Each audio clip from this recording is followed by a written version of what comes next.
Chris,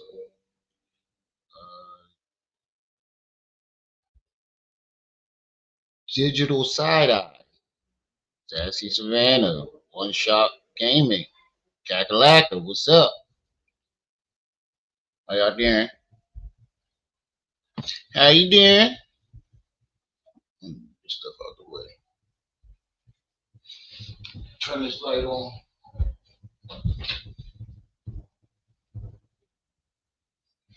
Turn this light on. Pillow.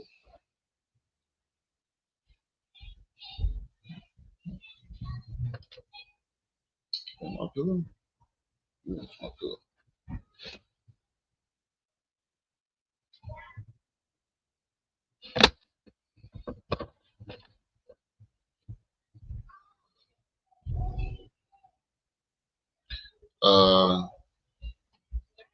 I still don't know how to pronounce your name, but peace and welcome. Seven, what's up?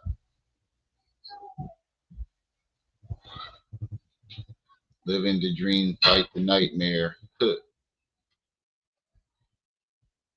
So we're gonna finish that uh, video that I promised I would finish yesterday of Lanae Stacks telling the same fucking story in a different way again. But before we get into that, I was scrolling and I came across Hassan Campbell lying about his age of when he was doing the nasty with Bambaataa. He keeps trying to claim that he was 12, but we have video proof of him saying that first he was 17. Then he said he was 15. And then when people didn't accept that, he bounced it down to 12. Now he made a reward saying he got $10,000 for anybody that can prove that he said that he was 17. I can't find that video, but I do have proof of you saying that you were 16, 15. And I'll do you one even better. I'm willing to bet that amount of money, even though I probably don't even got that much, but I'm confident that I will be able to bet that money to do you one better, Hassan. We got 10,000 for you to show us that you were ever around Bambaataa at that age, because we have no proof of you being around Bambaataa until you were 16, 17. There's no proof. Actually, the only proof that we have, the earliest proof that we have that you were around Bambaataa, you were 17 on the back of the album, Tribe Called Quest album. That is the earliest we have a proof that we have of you being around Bambaataa. Any other proof that we've seen around you, or you around Bambaataa, you were in your 30s. And number two, matter of fact, I'm gonna get into that as he explains in his video.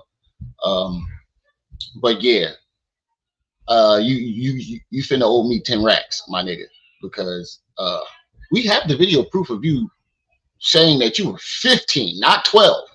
So if you're saying that you're 12 now, and earlier you said you were 15, 16, either you were lying then or you're lying now. Either way is not good. And it's crazy if you don't know his story. This man claims that he unalived 3 people, and he was such the biggest gangster in Bronx River. But I was fighting grown men by the time I was 14. I was fighting grown ass men by the time I was 14. There's no way Bambaataa would have been doing that shit to me. It just doesn't add up. You claim that you unalived 3 people, but you never did anything to the man that you claim violated you. This nigga, and even if, let's say you did start at 12, nigga, when you got out of jail at 20 something. Where did you go? Who was the first house you went to?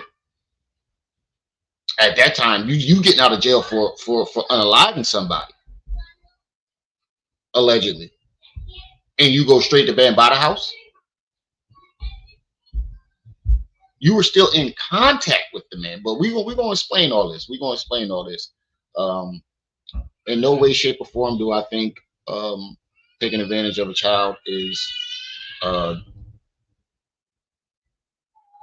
appropriate. I think it's very foul and fucked up.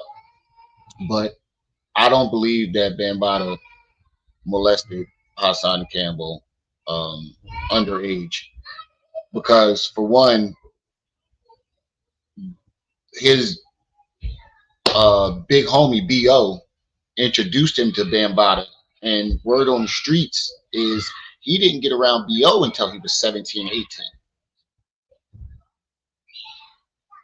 So there's no actual proof of Hassan Campbell being. You got all these pictures of you of y'all as an adult, but you were around him since you was 12, and there's no pictures of you with him as an adolescent. I find that hard to believe. You claim that that was your father. He raised you like a father, but there's no pictures of you around him at that age. The earliest picture that we find of you around him or even being connected to him is 17, 18. But like I said, we're gonna get into this, and we're gonna show some of the vile things he said. And I want you to be the judge and tell me if this is a victim or not. When have you ever seen a victim tell someone that he's going to stick heavy D in their 12-year-old daughter or son? When have you ever seen a victim do that? When have you ever seen a victim tell another grown man that he's going to knock them out and take their ass? That sound like a victim to you? We have. He said this. I have footage of all of this. He told a man he was going to knock him out. He told 3 niggas he was going to knock them out and take their ass. Trey, what's up? 3 niggas he told this to. And then he before that, he told a man that he was going to stick heavy D in their 12-year-old son or daughter and then run through his family and stick heavy D in every 12-year-old boy or girl in his family. I have footage of that. So, man, you can kiss my ass, Trey. You kiss my ass. You don't keep fucking with me, nigga. He said, how your day go?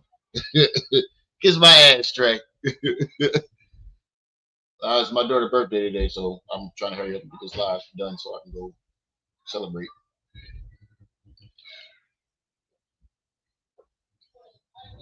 Yeah, how's your day going? Because I know you said it was your daughter's birthday.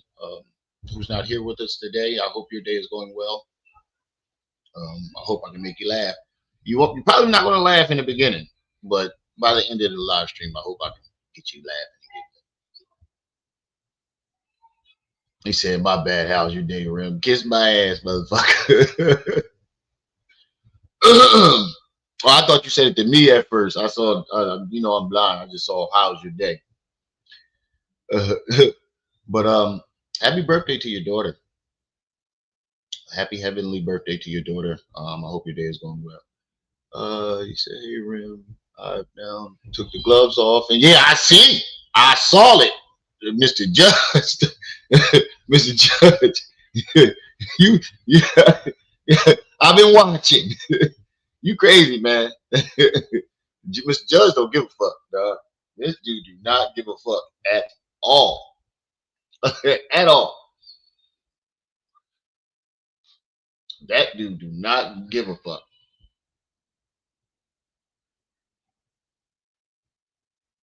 He said, "I was speaking to my YouTube entanglement, sir." Okay, okay. Uh, so let's go to this first video. Hold on, I want to line this up good. There's that one. Now, the reason why this is brought up is because big homie CC and 607 you know that crazy motherfucker. Stop playing with me. Oh my mama. Oh my mama. Stop playing with me. You know that little crazy motherfucker was having a debate over if they feel as though Hassan Campbell's a victim or not. And Hassan caught wind of it, and he keeps trying to say that he was 12. Now, what's the dude name that is on? I can't remember his name. He's on Joe Budden's podcast, the fat one, the one that's always doing crazy shit, the bald head fat guy. You know what I'm talking about? He's always fucking with people and doing crazy shit. He was in the car with his son and he started yanking him when he was listening to the Annie Up song. What's the dude name? It was on his original podcast. What the fuck is the? I can't remember his name right now for the life of me. What's his name? Queen's Flip. Queen's Flip. That's his name. When he went and did his interview on Queen's Flip, he gave an age that he was. And the age is not the age that he's claiming now. So let me make sure I got that. Queen's Flip, that's his name. There we go. Queen's Flip interview. Okay, it was this one.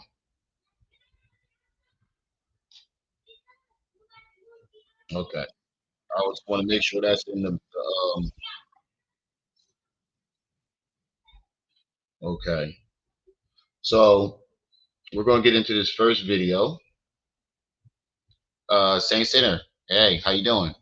Who else is in the chat? DJ Goodwood.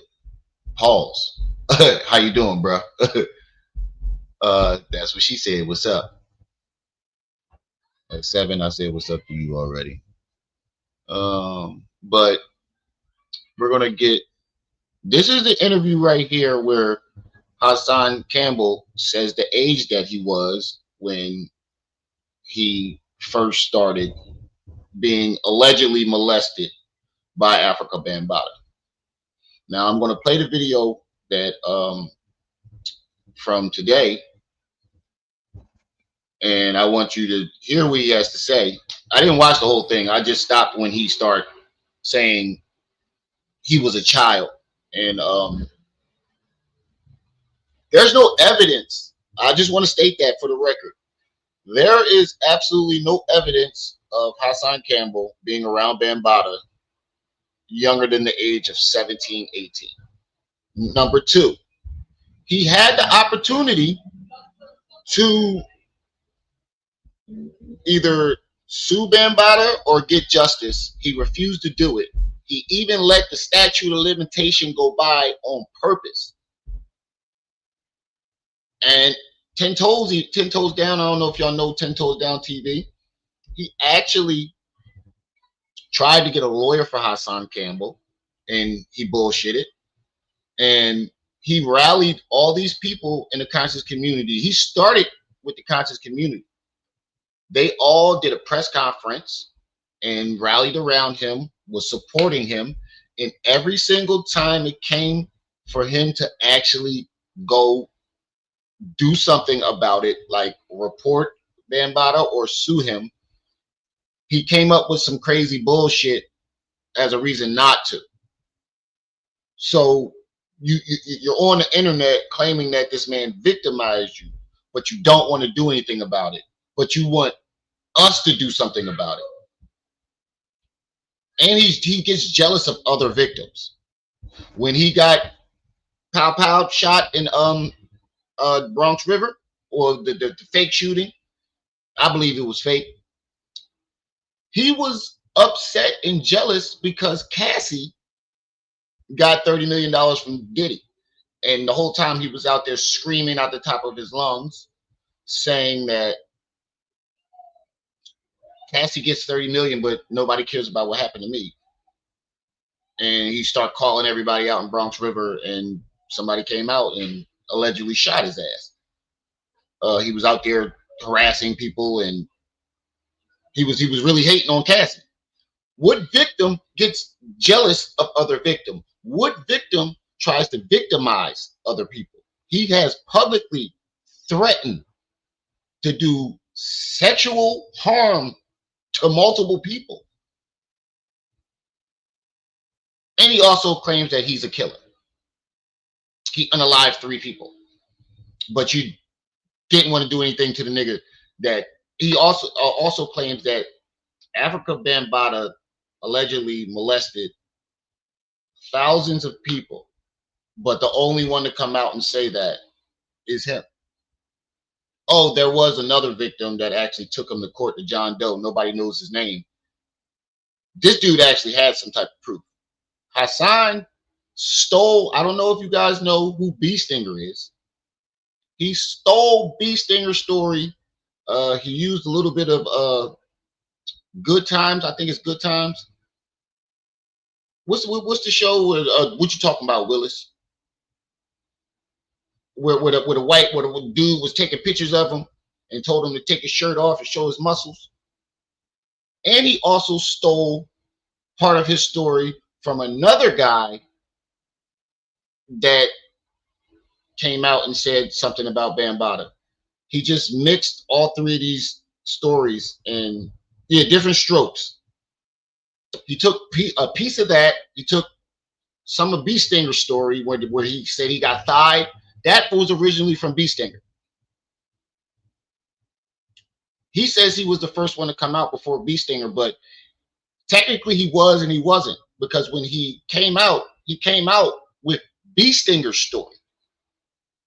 Then he dropped his story. And from what I got from Bee Stinger, when I did an interview with him, Bee Stinger says before he came out, Hassan Campbell kept coming around him, asking him for details about Bambaataa and his relationship with Bambaataa. Then all of a sudden, Bee Stinger hears his story coming out of Hassan Campbell's mouth, but he's saying it was his story. So I just want to give you some background into this. I believe that this man was in a consensual gay relationship, and what happened was Bambaataa found somebody else and cut his ass off. And what better way to expose him for being gay without making himself seem gay? Say he molested him. You got out of jail, and the first place you went was Africa Bambaataa as a grown man. And he says that he's been doing it for years. So for damn near 20 years plus, Hassan Campbell, by his own admission, was complicit. He was actually bringing people to Bambaataa. There's a story where Bambaataa, an underage kid, fell asleep around Bambaataa, and he woke up to Bambaataa giving him a yik yuck, allegedly, and he stabs Bambaataa and then runs out the house. And Hassan wanted to go find this boy and unalive him. Now, as a victim, a so-called victim as Africa Bambaataa, why would you want to go unalive another victim? He even said he wanted to bust Bee Stinger's head to the white meat. Why would you want to harm another victim that's been victimized by the same guy as you? That sounds like jealousy. That sounds like you fighting over a man. But let's get into it, and we're going to see. You already know the rules. When you come in my house, take off your shoes and super violate that like button. It don't cost you nothing to hit that like button. Shall we begin? Shall we begin? Because you know, African Bambaataa just recently died. This is hip hop news. And he was 17 years old, saying he was getting thighed in a forced homosexual relationship. You know, I feel like instead of 14, I had a car and an AR. I was grown. Right. Yeah, but CC at 14, but in Hassan Campbell defense, CC at 14, you was 6'6", 200 something pounds. I feel like at that certain age, we grown. Do you think that was a consensual relationship? I feel like this. I feel like Yella said, when we come from an environment where we come from, females or people, they get off the porch early. So when a person is logical enough to say, yeah, I want to do it, and the other person say, I want to do it, I mean, then it's just consensual. But then when you get caught, then Now, let me walk you through this. And also, I want to put another piece of evidence out there. He threw his mother under the bus, saying that he was running the Bambaataa house because his mom was abusing and beating him. His mom came out with a Facebook statement saying that she, around the age of 12, he never left her side. So how the fuck was you at Bambaataa house if you was with your mom all the time? But yeah, he was in a gay relationship. Like, there's no other way to put it. First and foremost, sound gangster. Never on camera, anywhere, do you hear me saying that I was 17 years old. That was a lie that was created from the Zulu Nation. No, it was not created from the Zulu Nation. And I'm about to show you the video where you said that you were 15. You didn't say 17. Actually, the first time you did say 17 in the press conference. And I think you said it on Doggy Diamonds. But I do have the video proof of you saying that you were 15, 16. To raise me of age so that Africa Bambaataa wouldn't look like the R. Kelly and the Epstein that he is. No, motherfucker. We didn't hear Zulu Nation say anything like that. What we did hear was that we never saw Hassan Campbell around Bambaataa until he was 17, 18. That's what they said. And nobody has come out to vouch to say that they ever saw Hassan Campbell as an adolescent around Bambaataa. They all, even Lord Jamar said, I used to go to the studio and see B Stinger there. Whole Zulu Nation said, yes, I saw him with B Stinger. No one has saw Hassan Campbell around Africa Bambaataa under the age of 17. There's no one that has ever said that.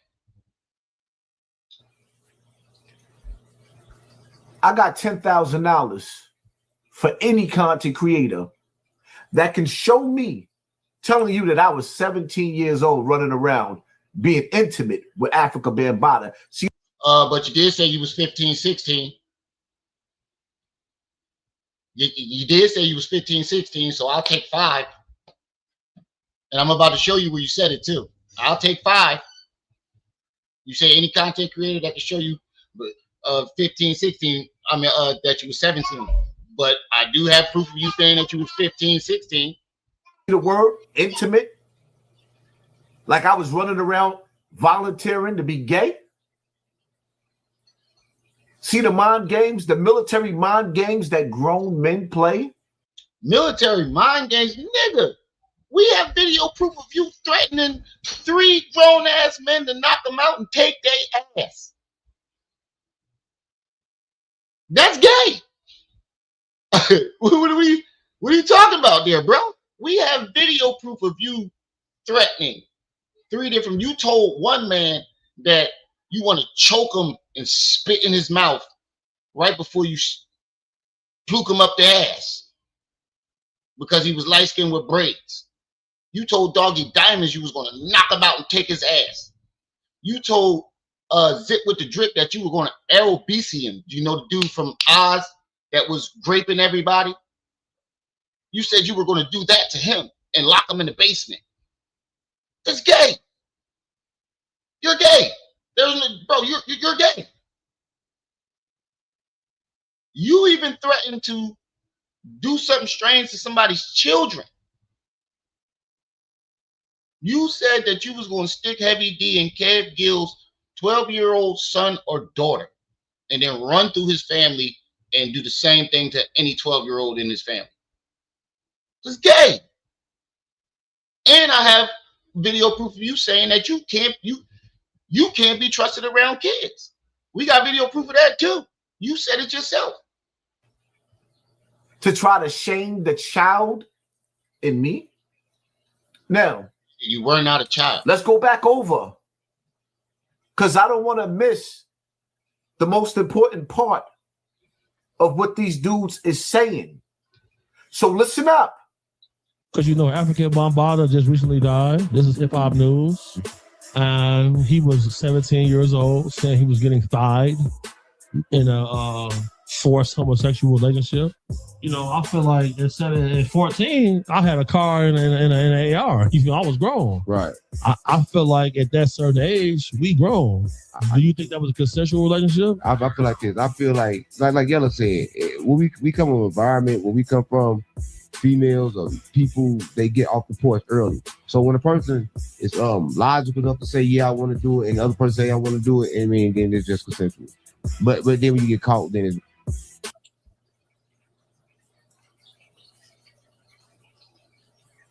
also, after you came out with this story of him molesting you, you took 3 different pictures standing next. Now, if this man violated and molested you, you claim that you didn't do nothing for him about it because, one, you said, oh, I'm a street nigga, I don't go to the police. Second, you said he raised me like a father. And then I forgot what was the last. Oh yeah, because he fed your brothers and sisters. But oh no, you said he was running from you and you couldn't find him. But then we find 3 pictures of you right next to him as an adult, smiling, and you were his bodyguard. Let's not forget that you were this nigga bodyguard. You worked for him as well. You fucked up the money with them dogs. He was supposed to be breeding dogs for Bambaataa, and he fucked up the money. And that was the straw that broke the Campbell's back, and Bambaataa cut him off. Next thing you know, Hassan's Campbell's on the internet talking about he was molested. Are y'all not listening to these grown men? One of them makes it clear, right? Absolutely clear that at 14 years old, to him, because his mama, the mama that he had that failed him because he was outside in the car with a nigga, how dare you talk about somebody mama failing them? You literally unalived your mother with the shit you put on her. Your mom didn't get sick until you went on the internet blasting her name and lying on her, claiming that she was beating you, and that's why you was running the damn house, and she was abusive. This lady got sick and unalived from it. She did not get sick until you came to the internet, and she had to fight for her fucking reputation because you kept shitting on her all over the internet. And then when she died, we were supposed to feel sorry for you about it. You did that to your mother. How you going to talk about somebody else's mother when you claim that your mother was abusive? You claim that you was running from your mother. So let me get this straight. I want y'all to think about this. He said his mom was whooping his ass, so he ran the Bam house and got molested. Now, I ain't the most gangster person in the world, but I damn sure would take an ass whooping over being molested. Who runs from a belt to a penis? Who does that? What world are we living in? Where you run from getting your ass whooped to go get molested? What type of shit is that? Nigga, you wanted it. AK-47 at 14. He feels like it's okay. I don't see nothing wrong. With a little bump and grind, he doesn't see nothing. You see what I'm talking about? Does this sound like a victim to you? He sings songs about being molested. Does that sound like a victim to you? Does that sound like a victim? He jokes about it, sings songs about it. Does that sound like somebody that's been victimized, or that sounds like a man that willingly gave that ass up at an appropriate age? Wrong. Nothing wrong with laying up with your 14-year-old. I don't see nothing wrong. He doesn't see nothing. Hey, what do you say? I don't see nothing with laying up with your 14-year-old. That's not what he said. You're twisting his words. He said at 14, he had his own car and an AR, meaning at 14, he would have blew a motherfucking head off for trying to molest him. That's what he meant.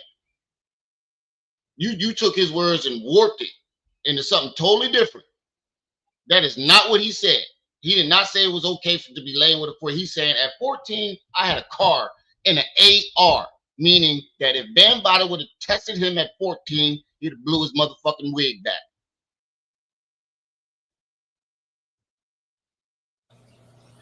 I don't see nothing wrong. He doesn't see nothing wrong with being the next R. Kelly. He loves to weaponize this shit. He done made so many death threats to other content creators and acting like he was so gangster. But then when somebody brings this up, he uses it as a weapon to hide behind. But it doesn't work because we don't believe you. We do not believe you, motherfucker. And then you got Unk, 607 Unk. One of God's most ugliest creations on the outside and the inside. I ain't never seen another man call a nigga another man ugly. What, he supposed to be cute to you? In my eyes, all niggas is ugly. Because I'm not gay. In my eyes, every man is ugly. What, he supposed to be cute? There you go, judging another nigga looks. Watch, it's so many gay traits that come out this man. Telling you that it ain't nothing wrong. It's only a crime if you get caught. It's only a crime. That's not what he said either. There you go. There you go. You see what I'm saying? He'll twist your words and then try to weaponize molestation. But in reality, he has never fought for any victims. He's never helped any. There's actually a white guy that came out and said Hassan Campbell molested him. And the guy was strung out on drugs. And nobody believed him because he was strung out on drugs. But he gave more evidence than what the fuck he did. And the guy wound up ODing. And I do remember you saying we can't find any videos of anybody saying that you molested them, but there is a man out there that said that you molested. He's not alive anymore because he OD'd, but he said you molested him. Why would some random white guy just come out of nowhere and say Hassan Campbell molested me? He's not even part of, like,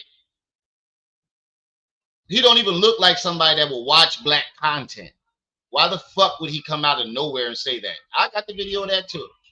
If you get caught, these are black men on social media at a day and a time where you got people all over America screaming, release the files.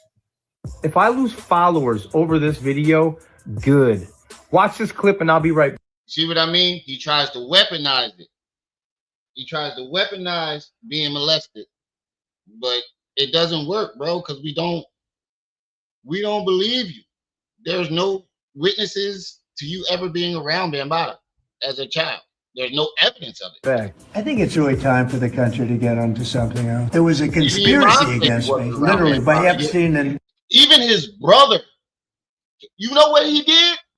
His brother came out and said that nigga wasn't around Bambaataa until he was an adult. You know what he turned around and did? And said that he came out and said his brother was the first one to molest him because his brother exposed that he was never around Bambaataa as a child. Other people. But I think it's time now for the country to maybe get onto something else, like healthcare. You and I doing 2020. In our job for what, like 2% sales tax? How much are we being taxed? So Accountable. you use the Epstein files as a way to weaponize. Yeah, his brother Wayne. He came out and exposed Hassan Campbell and said he was never around Bambaataa. So Hassan used molestation as a weapon again and said, you were the first one to molest me. And his brother was like, fuck. Coach, think in the comment section. I'm your Huckleberry. You got people all over America looking for justice for these kids that was 14 and 15-year-old. But you got these men of color sitting on social media as if it is all right. So it was all right for you to threaten Kev Gill's son, 12-year-old son or daughter? That was all right? It was all right for you to tell 3 different grown-ass men that you was going to knock them out and take their ass? That was fine?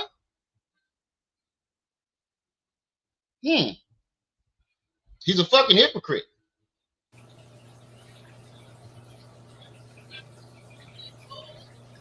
This is ugly, and this is evil at its finest. And then it makes me reflect and look at the situation. It makes me... No, what's ugly and evil is that you profited off of lying on a man because you had a gay relationship with him and he didn't want you no more. That's ugly. What's ugly is that you profited off of molestation. People that really went through that situation, you profited off of it. We wouldn't know you if you didn't come out lying on Bambaataa. We think back to the situation with the young girl with the David case. Prosecutors in the David case say so. Look, you see what I'm saying? He's bringing up shit that ain't got nothing to do with what they're talking about. They're talking about you, nigga. You see what I'm saying? He can't use his story as a shield no more. So now he's grabbing other people's story to hold it up as a shield. What type of shit is that?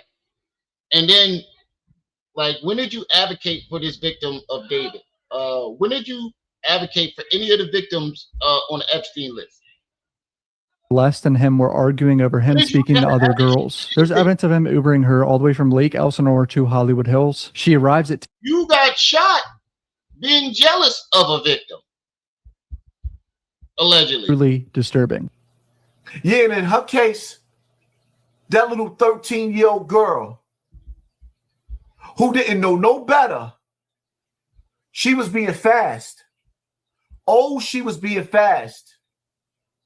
But little did she know, with her being fast and doing things that she shouldn't have been doing because she didn't know no better. All right, we're going to get to the part. My main point is I have video footage of him. In this video, he said he was 12. He's stern on saying that he's 12. I have video footage of this motherfucker saying a different age.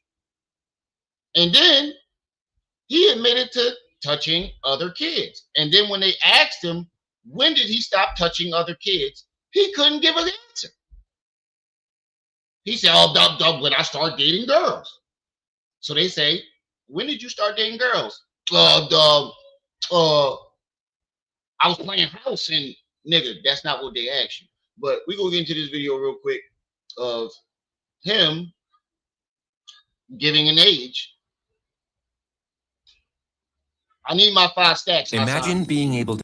You wasn't 12 in this video. And in the Doggy Diamonds interview, you wasn't 12. What kind of words? You gotta understand something. You're either a Negroid. Mm-hmm. I'm gonna tell you. Some of us was already here, living here, and some came on the slave ships. But you got a mop boy that mops the floors. It's fine. What are you running for? Stand your ground. If Bam got caught today fucking a child, I'll become a rat too. Taking care of it, so there's nothing left. But if we're gonna deal with their system, what is his semen was found in that girl and all. I don't give a. Let me just clear this Check up. it though. Let me clear this. What you saying? If me and him do, it's like I said. Like for one, you don't make fun of people that like you don't. Certain things we just know not to say. We don't even have to say it. Right. Fuck a shit. She was molesting me, and Right. You high. You a dope fiend. She don't want you. She didn't want me. And, oh yeah, I forgot. He switched his story again. He said some woman was molesting him the first time. That's another thing. He first, when his brother came out on him and exposed that he was never around Bambaataa, Mr. Switchy, what's up? He said his brother was the first one to molest him. But listen in this video, who he said was the first one to molest him. Around my father in that state. So tell us about an average day with Poppy growing up. You know what I'm saying? Like what was you into? Sports. Jennifer, thank you for the PayPal. Appreciate it. Yeah, he's worse than Lanae Stacks. So let me see if I can type up. I mean, growing up, I was a good kid, I would say. Mm-hmm. But what people don't understand is before Bambaataa came along, I was already being molested. Wow. In that situation, it made it easier to break down the boundaries for him to come along. I was already being molested. He wasn't the first one that molested me. He was just the one that was supposed to be the pastor, the doctor. Now, and I want y'all to think about another thing too. If all these people molested you, why did you only go after Africa Bambaataa? Why didn't you go after your brother and this lady? Why was Africa Bambaataa the only person you came out on?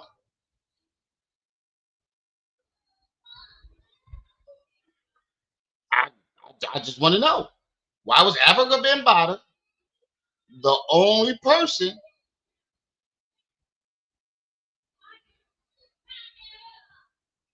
that you came out on? You claim that this lady molested you. You claim that your brother molested you, but you never came out on them. You only came out on Africa Bambaataa. Oh, I found a video of him admitting to touching kids too. I'm gonna play that next. The counselor. Right. He was the heroic figure that nobody, you know what I mean? So wait, Tom, I'm sorry. When you said you got molested, who were you molested by? Can you share that information? Well, the first one to molest me was a girl, and I'll never forget. The first one to molest him was a girl. Hold that thought right there. Hold on. Hold that thought right there. Y'all heard what he said.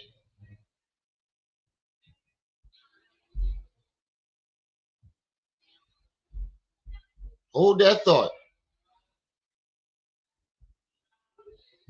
Oh, where is it?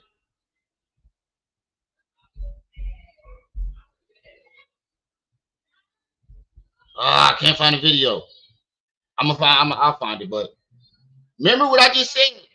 When his brother exposed him for not being around Africa Bambaataa, he said that his brother was the first one to molest him. But here in this video, you know what I mean? So wait, Tom, I'm sorry.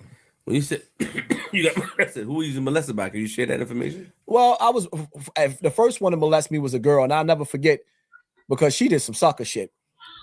The first one to molest him was allegedly a woman. Now, was it your brother or was it this woman? You can't even get your story straight with that. So I'm supposed to believe that Africa Bambaataa did it too? Or you was just in a gay relationship? The man said his brother was the first one. When his brother came out and said, nah, that nigga wasn't around no Africa Bambaataa as a kid. I grew up with him. We lived in the same house. He gets mad and drunk and goes on the internet and says, won't you tell them that, since you want to run your mouth, won't you tell them that you was the first one to molest him? Yeah. That's word for word. That's what he said. I will find a video. But there is a video out. He's wearing a green hat. But here you say he says, oh, a girl did it.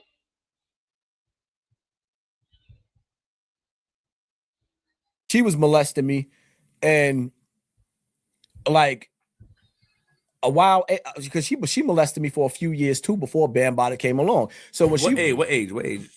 I don't even remember, but she probably started molesting me like around the age of 6 or 7 years old. He can't even remember the ages that he was molested. Now, if somebody was doing something like that to me, I'm going to remember very vividly the age I was. Shit, I can remember my 3rd birthday party.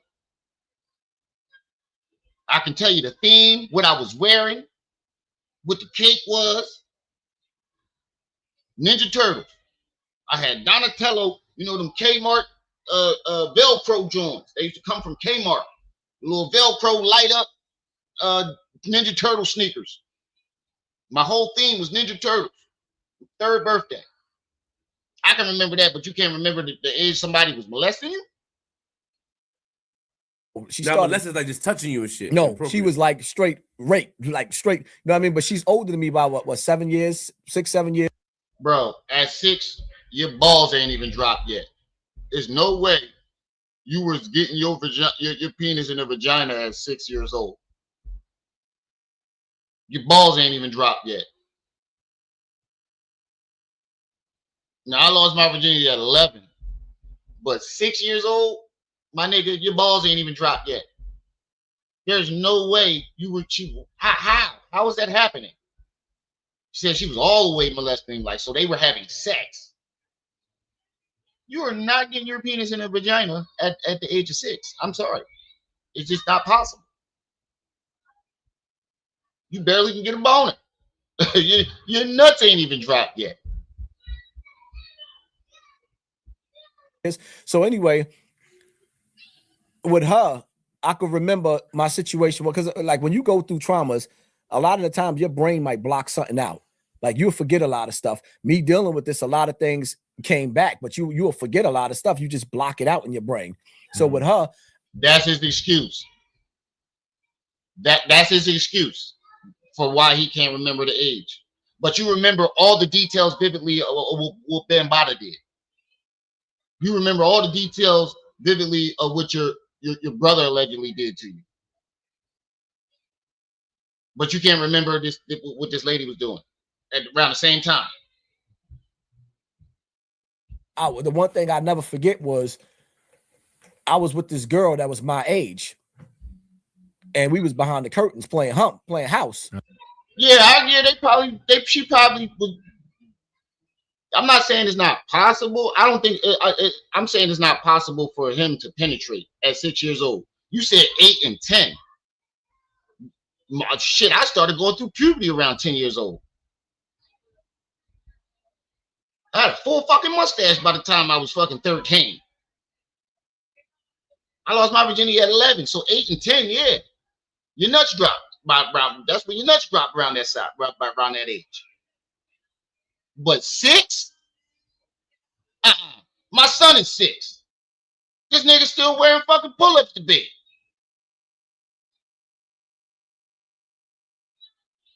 All right. And she comes in the house, pulls the curtains, catch us, tells my mother, now I'm getting my ass whooped with an extension cord. And I never could get over it because I'm like, wait, so let me get this straight. He said he got caught being molested by this woman. And instead of them whooping her ass. They whooped. You got whooped.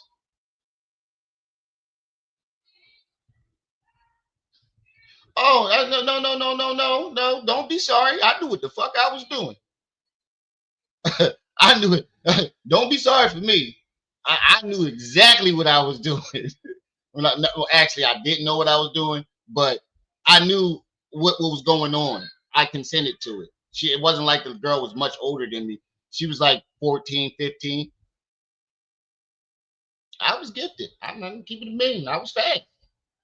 Don't feel bad for me. I knew exactly what the fuck I wanted. Shit, I initiated it. No, I didn't. She did. But I knew what I was doing. Yo, you taught me this. But you gonna tell on me? So she was mad. You remember? She was jealous that you was messing with somebody else. She was trifling. It wasn't that she was jealous. She was trifling because the crazy part about her. Oh, he's saying the girl that was allegedly molesting him caught him playing house with his cousin or something, and then told his mom.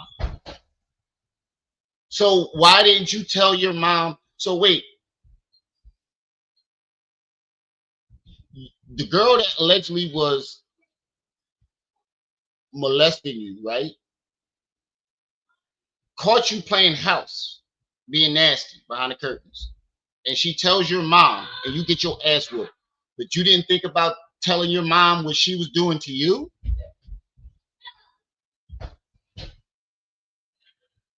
I mean, everybody's different, but you just got my ass whooped. I'm definitely snitching.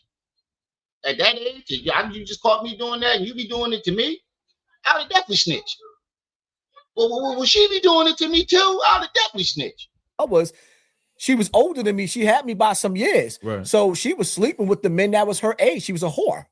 You remember her name? Yeah, I remember her name. You seen her? She in jail. I think she robbed somebody in the bank or some shit like that. Oh, And she conveniently is in jail for bank robbery. Okay. Yeah, she off the meat rack. So I mean, like when you say molesting though, it's like touching you? No, they was actually trying to make me penetrate them, like the full sex acts or whatever. He said they was trying to make them. He said it. He was trying to make me penetrate them at 6. Get the fuck out of here, dog. Come on, bro. Come on. What's So, up, you know, it's like, and then with nothing much. I was already I'm in traffic. So he said when Bam came along, in 1,000 feet, turn right out. Y'all heard what he said? When Bam came along, he was already broken in, meaning he already knew what he was doing. Not to mention, he sought Bam out. Bam didn't go looking for him. He went looking for Bam. Hello, everybody. Oh, so we back to loose booty? Nah, because he, big homie CC and 607 Unk was talking about him and basically saying that nigga was of age, and you know he's saying that he'll pay any content creator if we can find any footage of after Starbucks Coffee Company when Bam was him and Bam was getting it on. I'll take 5 because I'm about to point out the video you saying that you were 16, 17. Run me my money. You forgot about 600 feet. Run me my money. All right. So hey, everybody. Tell us how you met Bam. How you came across to the Zulu Nation. Well, met Bam been in my whole life. I'm from Bronx River. He's from Bronx River. So how when you met him, Pop? How man? I met him, he knew me since I was in Pampers. He can't tell you how he met him. He just knew him when he was in Pampers. Bam been plotting on him since he was in his pull-ups. See, it's too many holes in the story. Man, believe that shit if you wanna. Yeah, when you ask him certain details, and his first interviews come. These are his first interviews coming out, so he didn't have his story all the way together like he does now. You can see the inconsistent answers. When you ask him certain details, he doesn't have an answer. Never. He was 15, 16, 17, 18 when Bam touched him. He don't know what age he was, but we do. Now he's saying he was 12. Cascade Family Skating may be closed. Like he started off with 15, 17, 16, and then when motherfuckers was like, oh, wait, hold, nigga. I was off the porch, and you claim you was a killer. Look, when we first heard that shit, the first thing was Thad. What the hell is that? Right, and then this the kicker about this whole thing about him allegedly being molested. He said Bam never penetrated him. He just thied him. But if you was already broke in, why wouldn't Bam just go ahead and... Right. Now, when have you ever seen a predator? That's like a fucking gazelle limping past a hungry lion with a broken leg, and the lion just let it walk by. Ain't happening unless the lion full. Right. And then you got to think about it. He already broken in. He's sneaking out. He's not telling his mother, according to him. And you mean to tell me Bam didn't take advantage of that as a predator, a so-called predator? But see, I just want to know why he had to come up with a whole new word for hunching.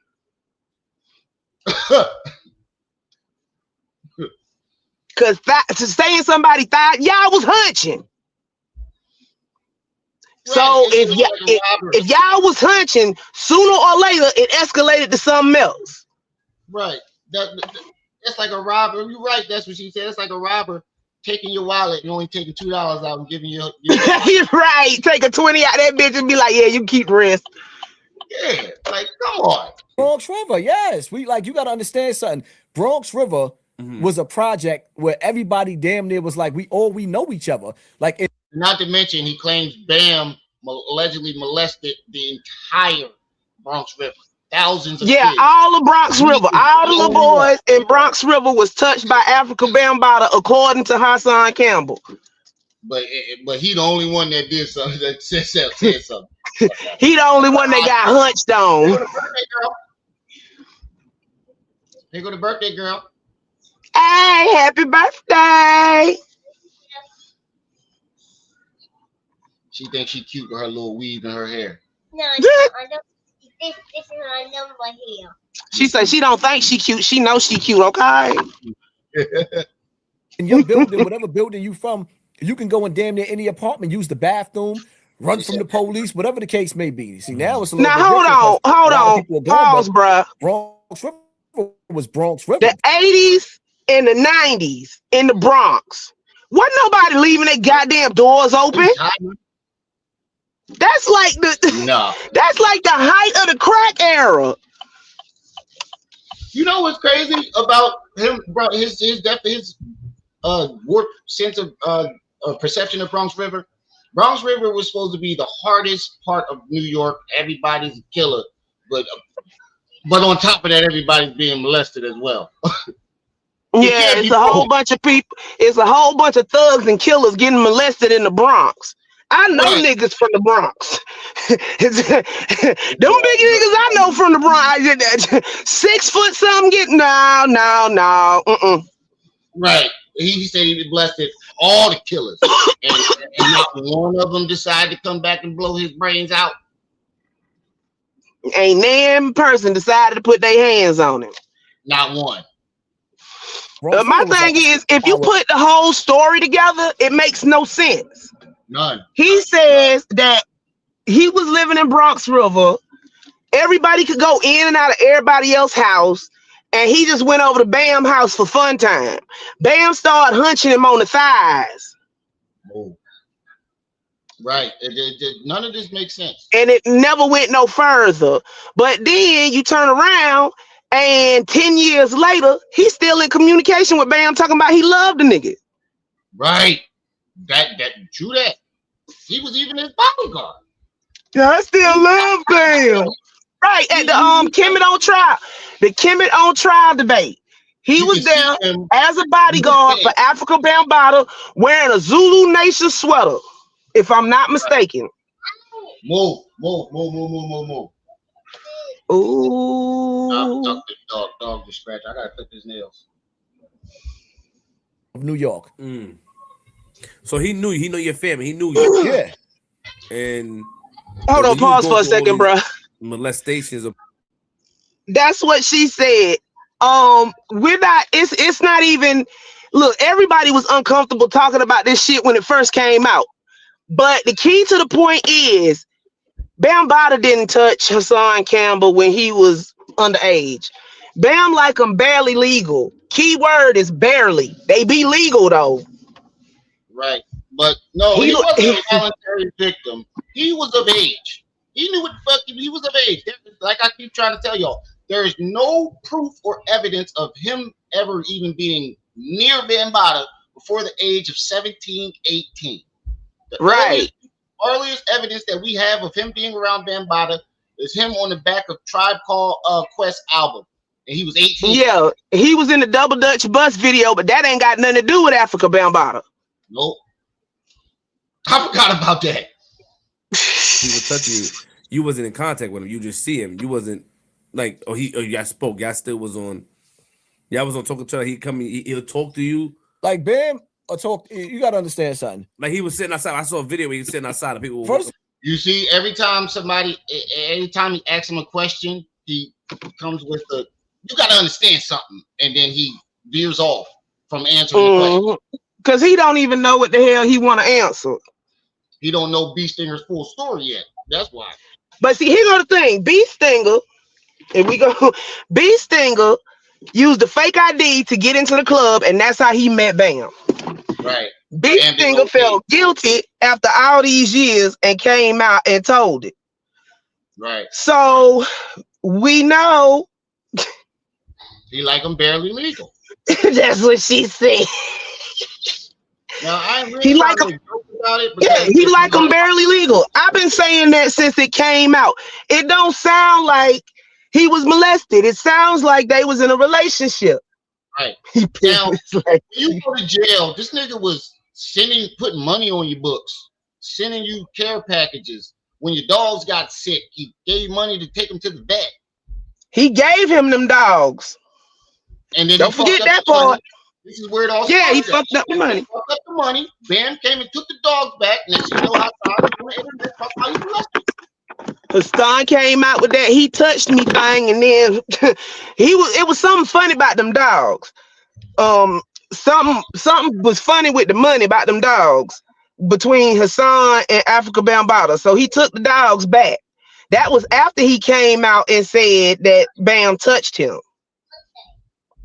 Oh, for those of y'all in the Atlanta area, be careful because they done found a cat with rabies. Bronx River love story. Nation. It's so easy to become a podcast. Well, let me find this spot real quick so we can get on to what's the face? You're watching UFC or WWF. You got the hood legends. Like we had legends in my hood.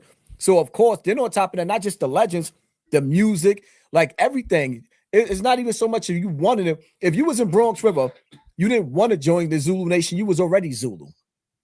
That's how that go. So even if he drop down and come back up. Aspect of his story that don't make sense. Like on one hand, he paints Bam as a monster, and then on the other hand, he paints it like he's having the time of his fucking life. He said, I got to hang with all my heroes. If you wasn't even like, this is the birthplace. You was already got the white dude, Mr. Drummond. You got Arnold, which is what's his real name? Yeah. I don't know who the fuck that is. Arnold and Dudley. Yeah, I Google it real quick, man. It's been a long time, man. So anyway, in the episode, this is when he takes the story from Different Strokes. This nigga literally steals a scene from Different Strokes and adds it to his story. They was in the store. We was talking about Willis. There we go. Yeah, we talking about. I thought it was that, but I wasn't sure. Oh, yeah. So now he was in the store, in the basement of the store, and the dude in the store pulled out the Polaroid camera and started getting them to take their clothes off. Now that stood out to us because while we was in there trying to lift the weights and trying to flex our muscles, now he trying to convince us to take our clothes off. And he pulls out the Polaroid camera. Oh, let me see your. The nigga literally ripped a story from Different Strokes. Oh yeah, the episode where they had the bicycle. Mm-hmm. Like, it got real uncomfortable. So we slid off. So that's one of the moments that stood out. But with Bam's the type of dude. This is what he does. Look, he has to sit and think of his lie. This is what he does. Okay, let me think. Bam's the type of dude. This is what he does. I'm trying to remember what B Stinger told me.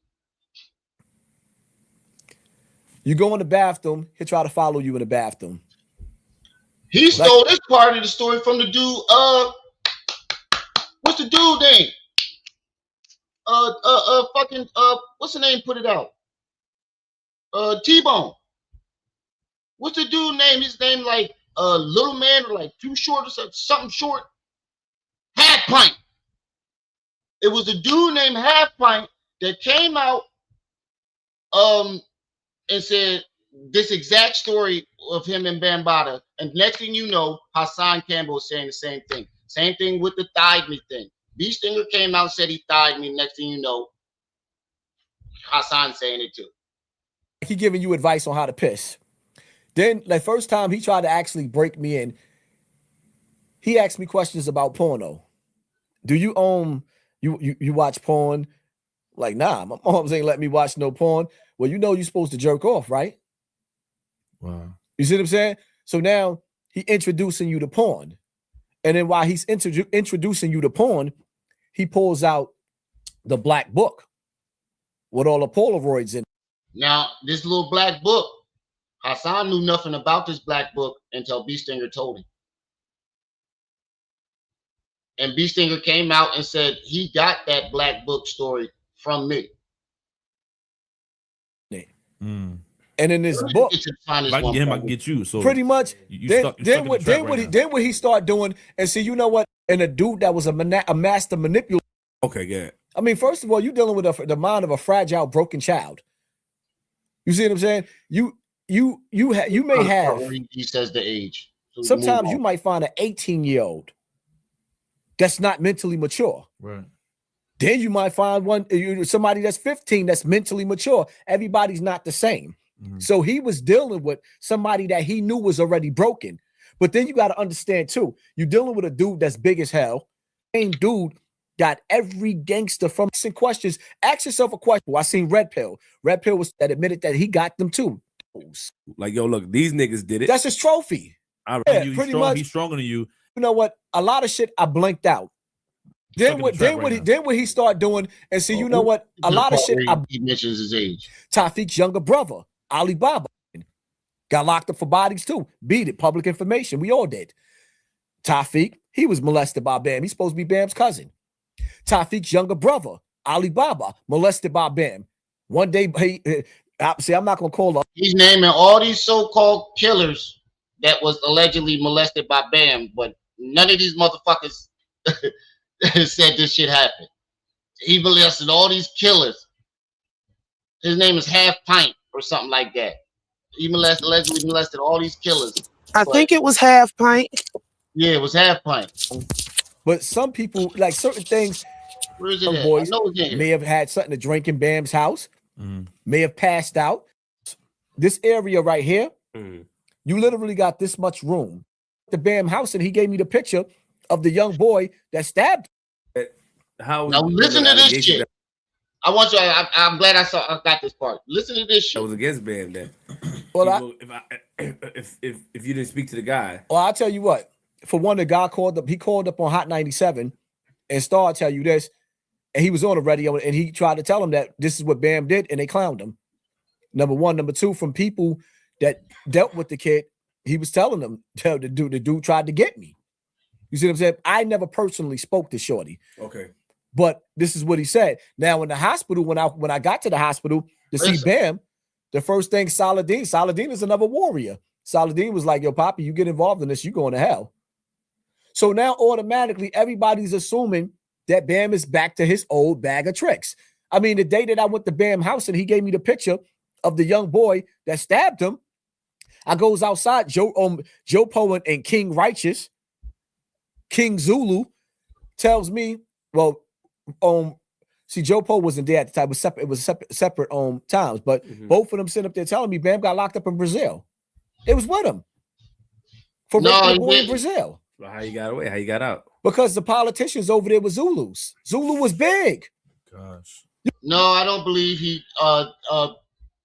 did have sex with B Stinger. B Stinger admitted that, but he didn't.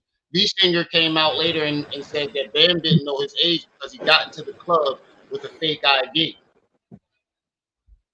You got to understand something. You got Zulus all over the. First of all, Bam got Zulu camped and been around. And back, I've been in the studio with both of y'all.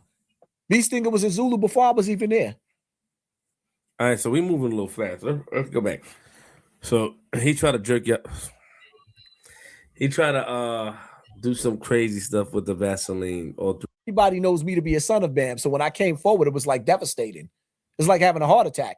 You can't just like in a lot of black people families. I might have went past it. You'll have the daughter 15 years old. So if you haven't tried there you go. you're missing out on. I just hit it.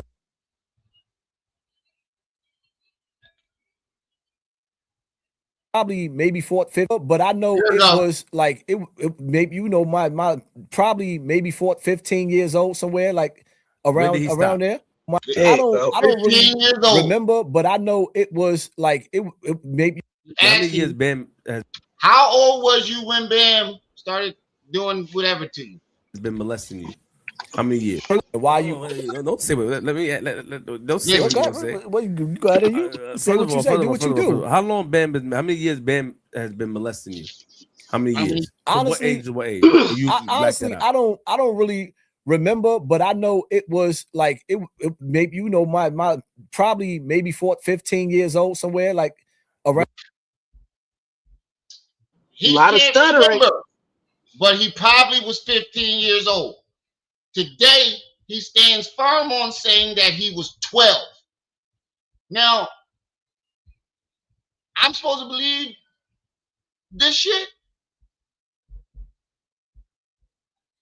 On top of that, there's no evidence of you being around him under the age of 17, 18. When you ask him certain detail, how old was you? I don't remember. I was like 15. You all be 5,000. I don't need the 10, but you didn't say 17, but you definitely didn't say 12. So Hassan, hit my cash app. Send me my 5 racks, nigga. You know you ain't never gonna get that money, bro. I know. Send me my 5 racks, nigga. How many years Bam has been molesting you? How many years? Honestly, what age? Or you honestly, I don't really remember, but I know it. How the fuck you not remember the age somebody was touching you? But you remember all the other details. You see what I mean? When he's telling his what Bam did to him, he can remember every single detail, but he can't tell you how old he was. Y'all don't find you don't find that suspicious? And then I'm gonna get to this one last bitty part clip right here. Y'all heard the part where he said he was 15. Run me my money, nigga. But this is a more interesting clip. Wait till y'all hear this shit. Study pedophilia. It's like, listen to me. Study You treading on dangerous waters. Now I gotta ask you. Listen to me. I have to ask you. Definitely. As a victim of that, were you ever pushed in that direction? When I was a kid, I'm gonna say this again because I said this. I was mimicking what was done to me. Children, I was touching. Wow. As a child, I was touching other children. Now, you keep saying as a child, but there is no evidence of you being a child around Bambaataa. So I'm assuming you were in your late teens touching other kids. Now, this is where the videos was manipulated on the internet. No, ain't nobody manipulating that. Look at his homie looking at him like, nigga. And they start playing with the videos. As a child, yes. Because I was touched at an early age and was continuously touching, I went on to touch other children. That's what you thought was normal. My nigga, I lost my virginity at 11, and I wasn't going around touching other children. I wasn't. Now I might have grabbed a few asses of some older women. I wasn't going around touching no other children. When did you stop? When did I stop touching other children? Yes. Listen. When did you stop? When did I stop touching other children? Yes. Like,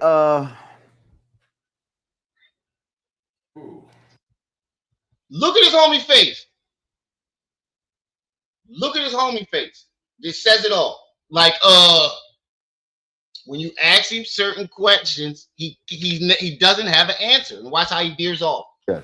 Like, every time he say some off shit, old boy on the side, like, nigga. He like, why am I fucking with this nigga? Five Guy like, I don't know what the fuck. I should never came to this. Thought was normal. When did you stop? When did I stop touching other children? Yes. Like, yeah,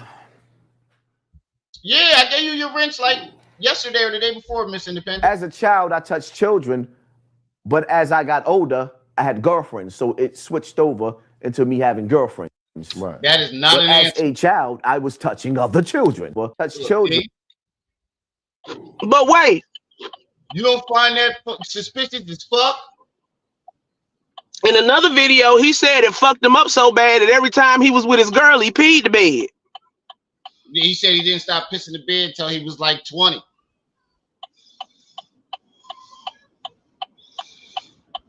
As a child, I touched children, but as I got older, I had girlfriends, so it switched over into me having girlfriends. Now watch. They gonna ask him another question. Okay, well, when did you start having girlfriends?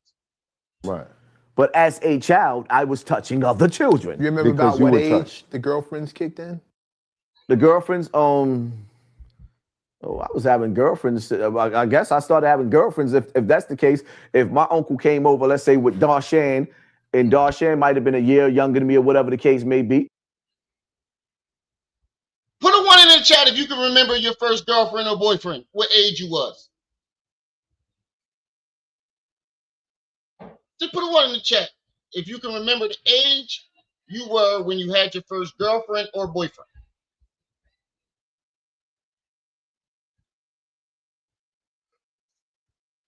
He can't give you an answer to when he stopped touching kids. And then he said, oh, it stopped when I start getting girlfriends. Okay, so when did you start getting girlfriends? This is his answer. Came over, let's say with Darshan. The girlfriends, I was having girlfriends. I guess I started having girlfriends. If that's the case, if my uncle came over, let's say with Darshan, and Darshan might have been a year younger than me or whatever the case may be, we was playing house. As a matter of fact, I told the story. That is not a girlfriend. That's you playing house with your fucking cousin, weirdo. You see how he veers off? When you ask him certain details, he can't answer. When have you ever seen a victim not be able to give you a direct answer? Never seen that. He is the oddball of all victims. Before, Darshan, me and Darshan was behind the curtains, touching each other. Girl comes in and pulls the curtains. She blows the whole scene up. I gets beat with a stitching cord. Darshan. Now, he's talking about the girl that he claimed first molested him. Notice he didn't say that the girl that caught him was the first one to molest him right here, though. He just says the girl comes in. Now, wouldn't that be a turn right on the right road, then at the next light. Wouldn't that be a detail you would want to add? The girl that first was molesting me. Yeah, he said they was in there messing around and the girl caught them and he got his ass beat. So that means when the adults caught you playing house, they beat your ass. At the light, turn left. In the last video that we were just on, he said the girl that caught him was the original girl that started molesting. Miss Independent, it never has. Baby, this story Thank you has for being never made any sense. Member for 2 months. This story don't make sense, right? That's all I wanted to point out. He's been profiting off of this. That's my main point about this. He's been profiting off of other people's pain and misery because he don't want to admit that he was in a gay relationship with Africa Bambaataa. He's a scorned lover, and the only way to get back at Africa Bambaataa without making himself seem gay, which it did, is to say he molested her. Jessica, you can't say it's a dysfunctional household if they saw something wrong and they tried to correct it. He said somebody caught him and the adults tore his ass up. That tells me that is not behavior that goes on in that house. Nope.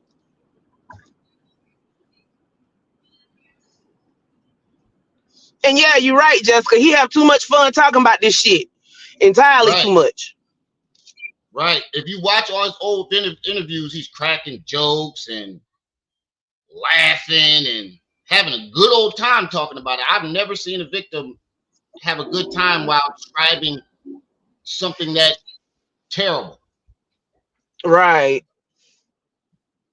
All right, now let's get back into her telling this fucking story with different details. Because she's literally going to tell the story over again, but you're going to notice some slight changes in her story. Oh, man. I'm only doing this because I promised to finish it off today. After this, I am done with Lanae. Would be that he saw it, and then I had somebody on FaceTime. And then not only that, if she was dropped, she would damn sure have been bruised. Oh, yeah. You talking about? He went in. Dropping his mama. Want to try and make it out like he was doing something to his mom. And which it wouldn't have worked anyway because. You know what's crazy, sis? She said, Miss Independent, thank you for the $1.99 super chat. Making money off abuse is horrible. He's been doing it for 10 years now. That's my issue with him. If you know my story, you would know why. You know why I have an issue with that. But she said that she didn't drop her mother. Her mother just slowly slid off the chair onto the floor. Why would this lady try to get up knowing that she can't walk? Come on now, lady. You dropped her. You dropped her. That's why Umar sent your ass home at 3 a.m. He said and we had already talked about this. This is what's crazy. We had already talked about the fact that he was trying to orchestrate something to try to pin anything that happened with his mom on me. That is why they were like, you're going to have to go, because this nigga is underhanded. You're going to have to go in and include his mom.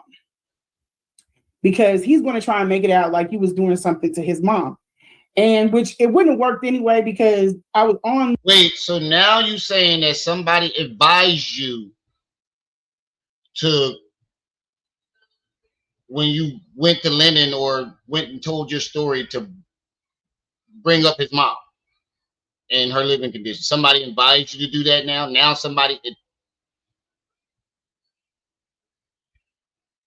Lady. Not the Hallmark movie. You heard what you said, sis? You're full of Someone shit. advised her to bring up his mom. Nah, lady. Yeah, I don't believe that. Yeah. And I'm not talking about social media. Because, I mean, y'all have what you have to work with. But court-wise, legal-wise, I was already on FaceTime with friends, on phones with friends. There was a camera there. It wasn't a good way. And Umar saw me on FaceTime with them. It wouldn't have worked. So he didn't lay into it.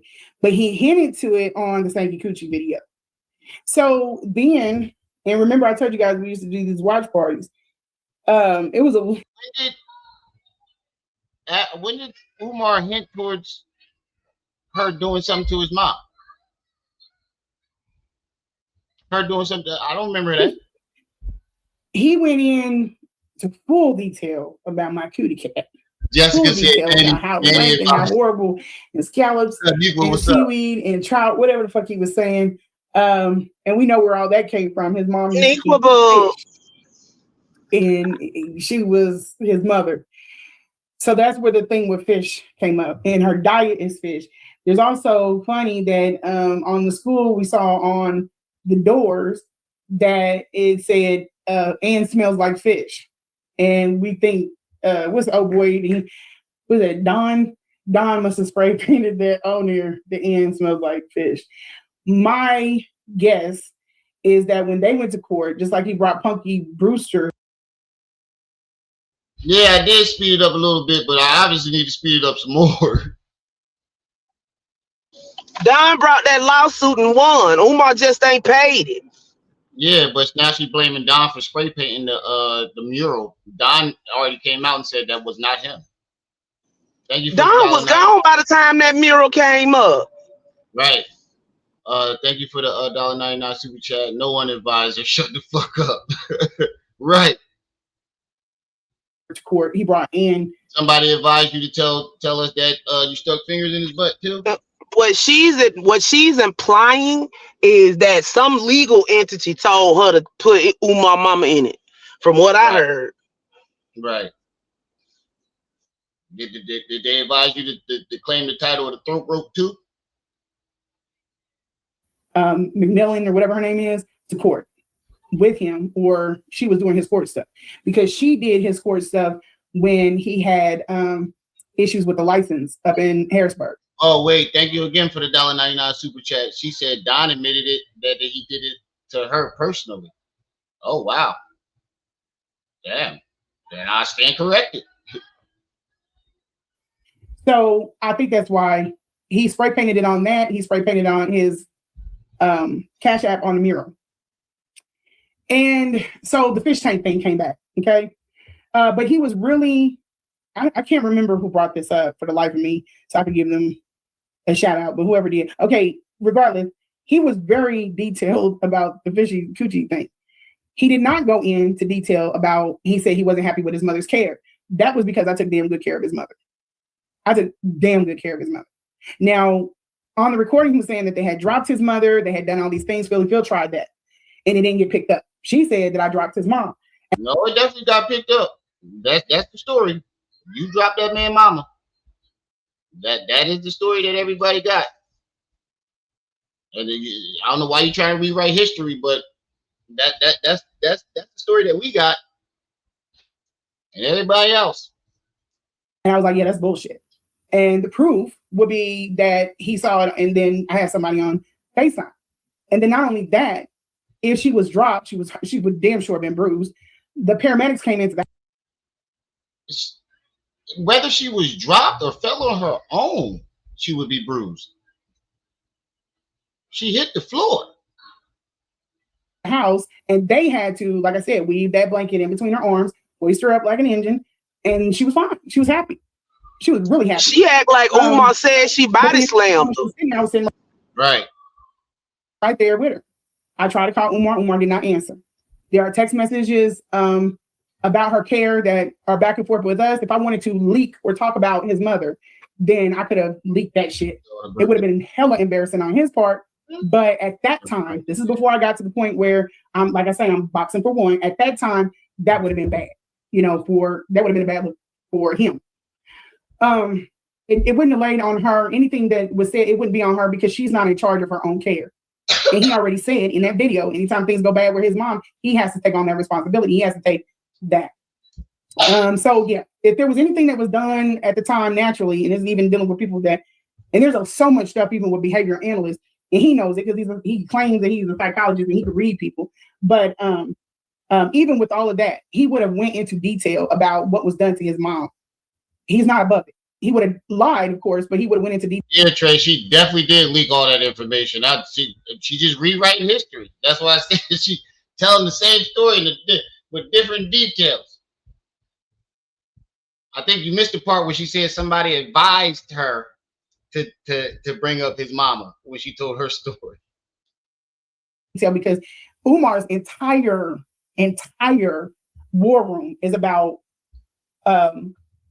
him pitching or turning the tides for public opinion and favorite, like who is favored. That's why they keep saying they're not going to stop supporting him and to support you. That was never. And I said this a few times.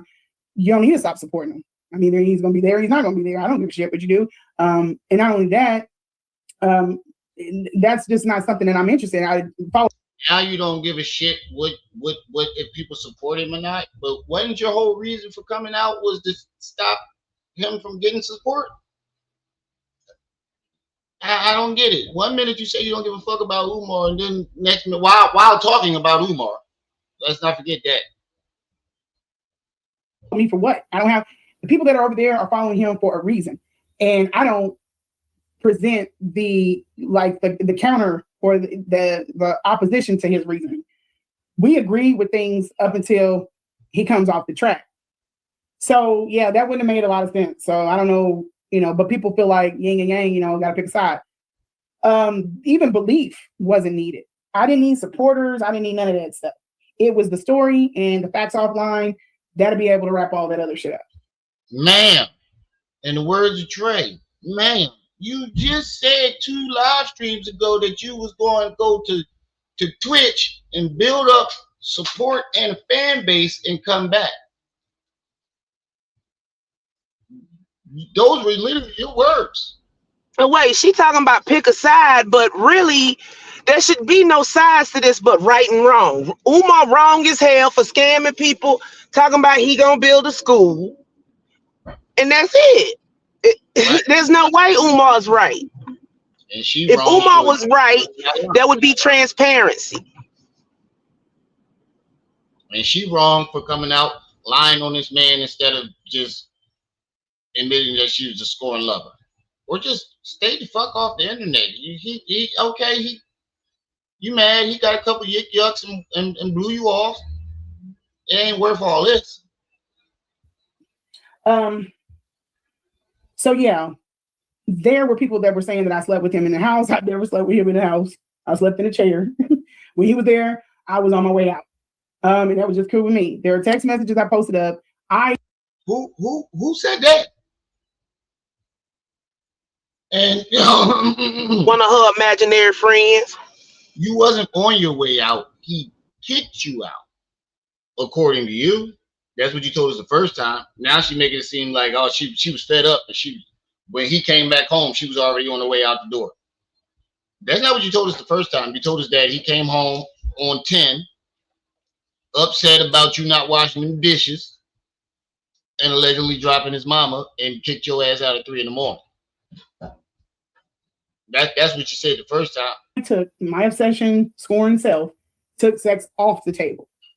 Off of the table. We don't need to worry about sex no more. Wait. Can you just stop? Nobody believes this. You did not he took sex off the table. Your last message that you posted on your community tab, you even are basically admitting that. Yeah, she just mad because Umar won't let her give him no more yik yucks. Right, pretty much. She keeps saying she took sex off the when. There's nowhere in those messages that prove that you did that, but it sure looks like he did. From what I saw. Once that text was given, the whole everything changed. The whole dynamic with us changed. I think that he felt like he was being rejected. I had been at the house, I had seen the situation, and I was rejecting him. But my focus was more on his mother. Thank you. And he was dangling, you're going to be my wife if you just take care of my mother, which I'm like, yeah, no, I'm not going to be anybody's wife. Miss Independent, thank you for the $1.99 super chat. Lie detector test says that's a lie. Right. No, the text message just said that's a lie. I think she really smelled bad after that one time he knocked her down. He decided not to anymore. That's usually how it goes, right? It seemed like after the first time y'all had sex, he stopped engaging. And he still wasn't what he thought it was. Right. If you thought it was funky, why you still hit that, nigga? He like, fuck it, I'm already here. You over here touching Well, shit. he ain't the most sanitary itself, so right. But I'm going to help you with your mother because I want to see the schooling. This is all in one isolated time. This does not drag through the entire time. That's why you have these idiots, these red-blooded baboons that are online, that are interested in pitching, like the story has changed. Nope, you have the fucking timeline messed up and a lot of other shit. Lady, we're listening to you literally change the story as you speak right now. And how did we mess the timeline up? We're only going off of what you said. Nothing more, nothing less. So either you she keep changing the timeline. Right. She keep changing the timeline. That ain't none of us. That's her. Keep your story straight and we wouldn't have these problems. Right. All we're doing is reviewing what you said. Literally. Because people came over and been like, well, you can't say nothing about it because you was sleeping with him in it. No, I wasn't. So the issue, the second time that I was out there was Valentine's Day. He sent his mom Valentine's, he sent me Valentine's. When I left from, everything was cool. I went to the room and then I came back. Lady, you shouldn't bring up that Valentine's because didn't he call you Miss Stack or Miss Stone in the Valentine's Day gift? That was a clear sign that it was over. I believe he called her Miss Stone or something like that. Come on now, if you chewing all my stuff, nobody told you to take that out. Put it back in the box. I came back to finish caring for her. People are talking about, let's see, I'm trying to pull things up that remind me of that incident. Yeah, the food that they're saying, it's a lot of stuff. There's so much stuff. I don't even think that's important. I only want to pull out what's important for you guys. The situation that I was brought into was that there were two people, Tanya and Rochelle, that work at an agency I knew nothing about. You know that his mother had been with this company, this agency, but she has been through a lot of workers and a lot of companies. Yeah, she's starting to give me a headache. I ain't gonna lie. But the people that he gave, now we're not even sure that is the name of the people. I think he just made up some names. So the two people that were just like the names that he gave you out of the 5 women, and don't exist.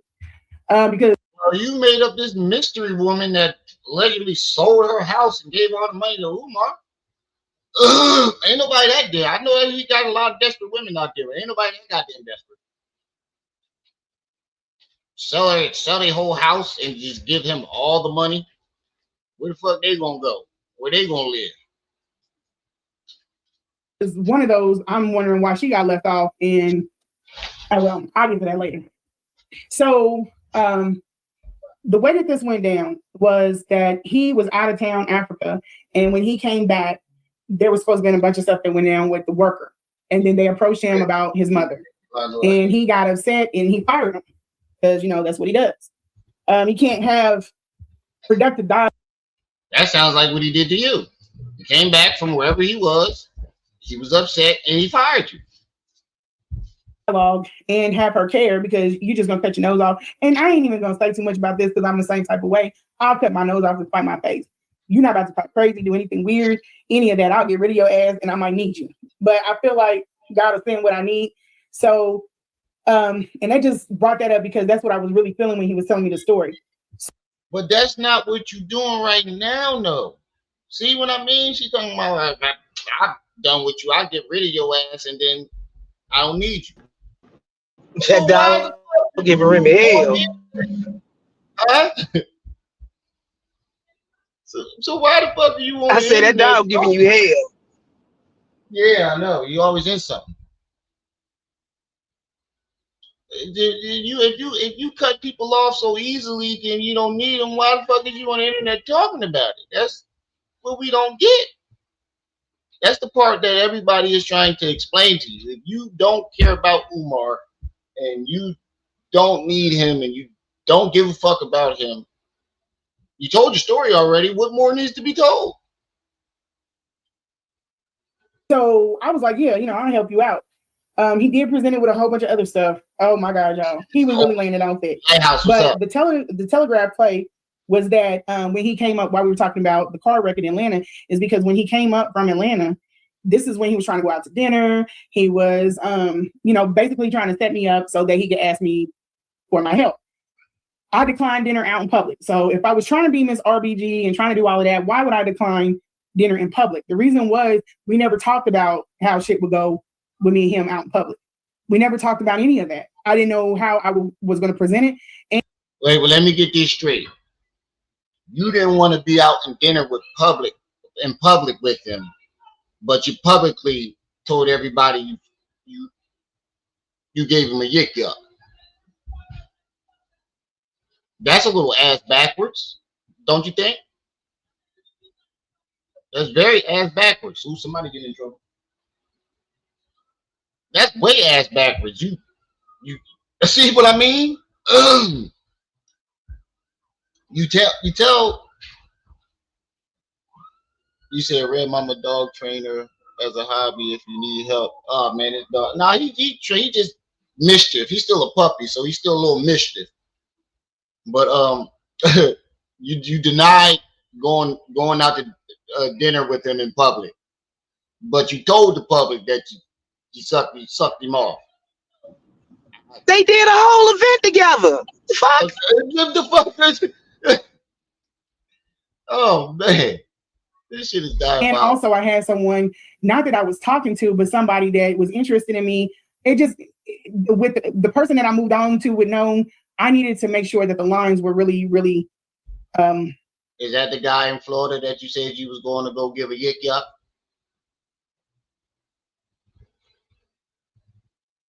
A whole lot of yik yucking going on. Turn right into the parking lot.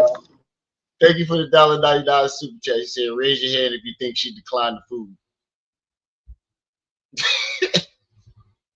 Everybody got their hands down.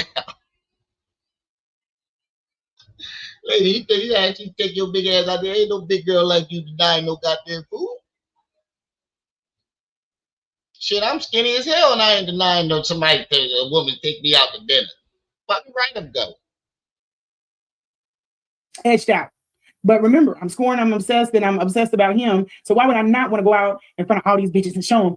Yeah, they don't. You know how you know that you're obsessed? Because you're still on the internet trying to prove that you're not obsessed. Obsessively. If anybody catch my drift. That's how we know. Because you're online trying to prove that you're not obsessed obsessively. Just leave it alone. If the best way to prove that you're not obsessed with Umar and you don't give a fuck about him is just stop. Stop talking about him. Go do some other content, you know? That's the best way, in my opinion. That would be the best way I would try to prove it. I just ignore him. Stop talking about him. Don't bring him up. Who gives a fuck? We done already heard the story. I'll be back in a minute, bro. Okay. All right. Fit. It doesn't fit. So I denied dinner, and we stayed in the room. We kicked it. So going home, this was Christmas morning. Going home. Max, what's up? We talked about it some more, and then he presented, the story about what's going on with his mom. He called me with all of this. He said he didn't talk to women on the phone. He never called, but he's called me a few times. And then I have coworkers that can validate that because I had to get up and leave out because of course I have a private conversation.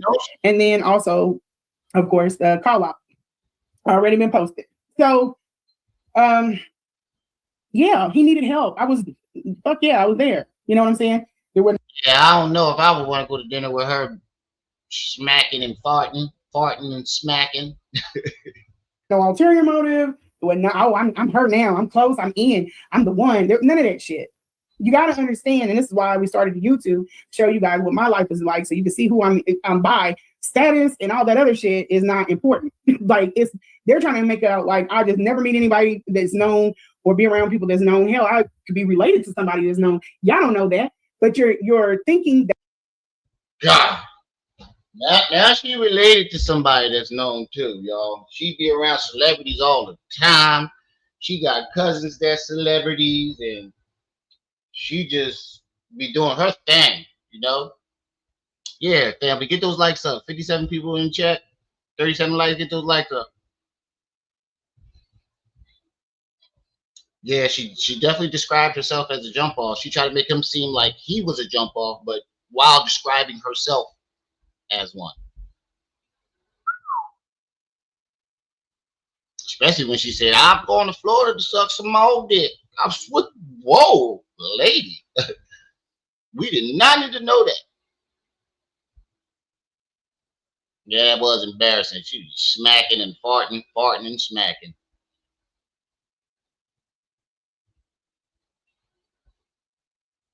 That's what I'm saying. If you don't care, why continue to try to prove anything on the internet? Just, you know, this is my last time talking about you. I mean, if you say some other shit about me again, you know we're gonna fire back. But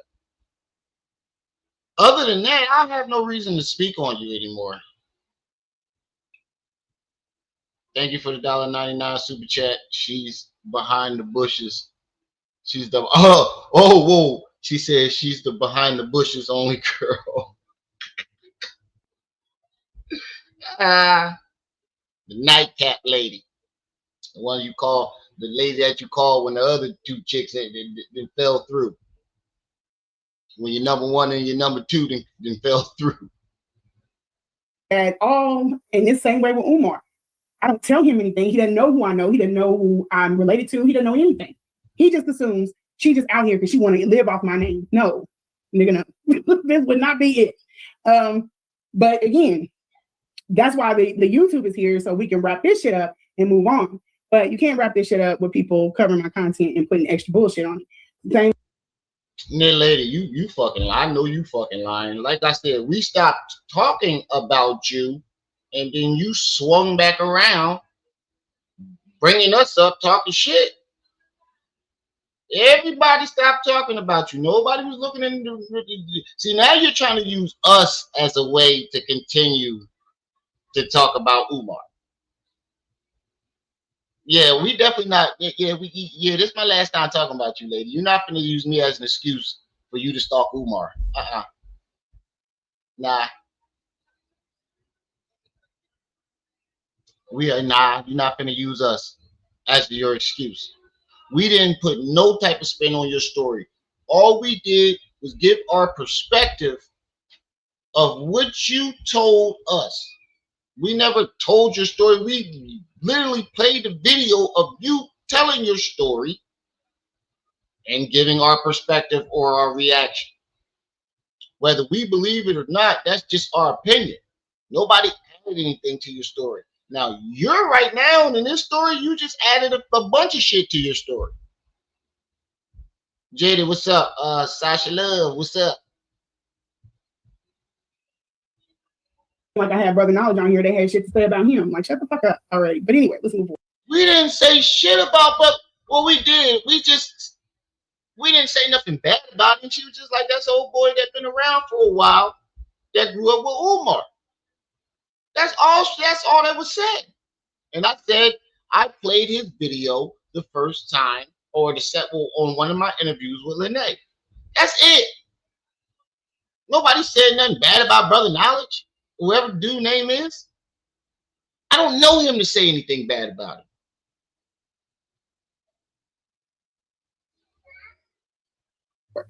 him. So I started out low, and then before I go on to anything else, but this is all he can rationalize in his brain, so that's what he's running with. That's what he's running with. Just a lot of the things, even standing behind him in the kitchen, him thinking I'm looking at his phone, like he is already messed up in the head to where he don't trust people. He thinks there's only one type of person. If a nigga think you looking in his phone, 9 times out of 10 you is. What the fuck was you standing behind him for while he was in his phone? What reason did you have to be standing behind him in the kitchen while he's in his phone? And it is what it is, and that's just what it is. And people like that, you don't try to break down what they think. You just let them get on they fucking way with what they think. Just let them go on about it. I'm not in the thing to, now if it's something that you can't hurt me with knowing either way, then I'll prove them wrong. But for the most part, I'm not getting tricked out of my spot. She doesn't work here. And then I post my damn, I'm not doing that shit. And my ass be in trouble. Or they say one thing and I'm going to give up more information.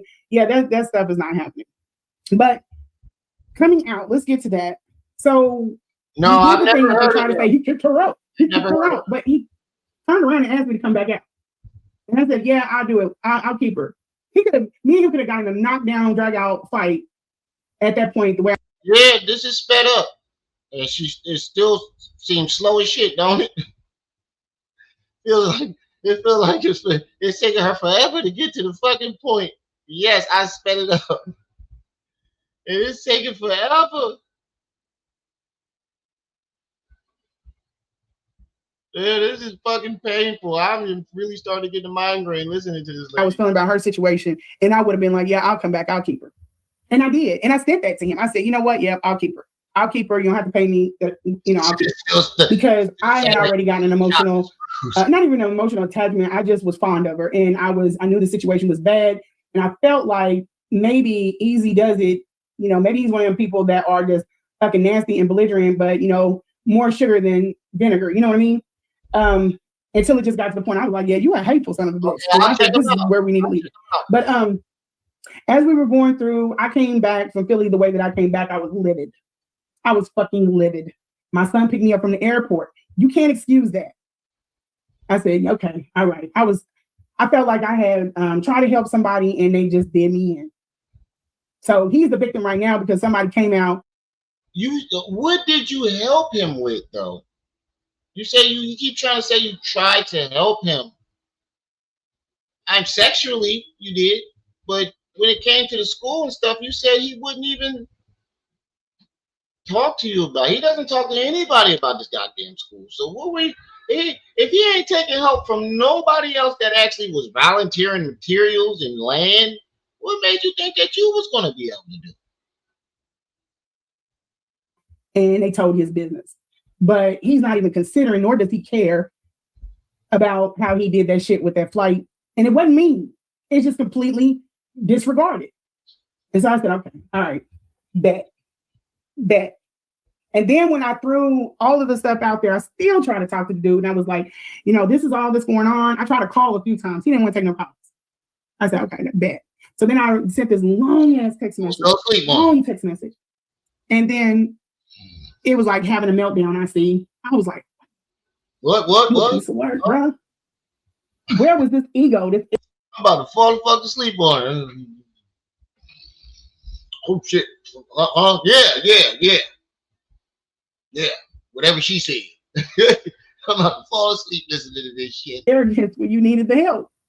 So people are thinking this is about taking the shine. This has nothing to do with anything like that. This is about, in the beginning, this is about doing shit like that to people. And then wanting people to believe that you have a good heart. A good-hearted person wouldn't even struggle with these things. This would just be what it is. Just like you bump somebody, oh, excuse me.